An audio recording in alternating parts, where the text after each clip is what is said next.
To stand in solidarity with the crucified means to occupy the same space they are occupying. It's not just this head knowledge.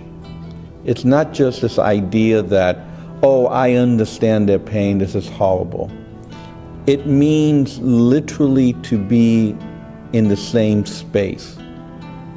And because, unlike them, I do have privilege, economic privilege, educational privilege, the question of solidarity becomes, how do I use that privilege to dismantle the structures that are providing me with that privilege at their expense?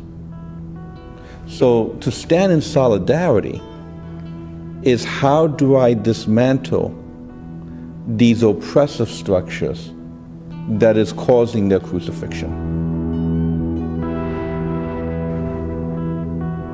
One of the dangers of Christianity is this concept of hope.